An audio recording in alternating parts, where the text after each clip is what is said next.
चेंबूरच्या diamond उद्यान परिसरात मंगळवारी दुपारी एका स्कूल व्हॅनवर एक भले मोठे झाड कोसळले।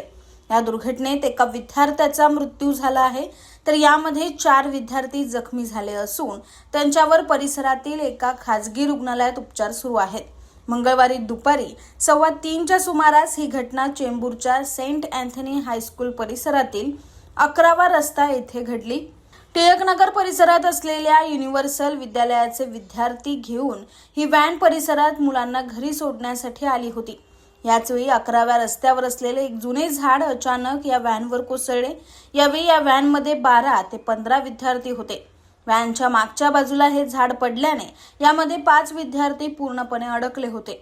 येथील स्थानिकांनी तत्काळ याची माहिती पोलिसांना दिल्यानंतर चेंबूर पोलीस, अग्निशमन दल आणि पालिका कर्मचारी घटनास्थळी दाखल झाले। अग्निशमन दलाच्या जवानांनी तत्काळ 4 विद्यार्थ्यांना बाहेर काढत त्यांना परिसरातील झेन रुग्णालयात दाखल केले।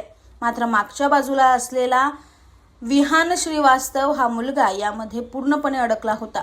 त्याच्या अंगावरच झाड कोसळले होते।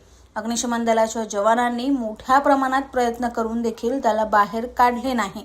अखेर अर्ध्या तासानंतर क्रेनच्या साहाय्याने झाडाला बाजूला करत विहानला बाहेर काढण्यात आलं।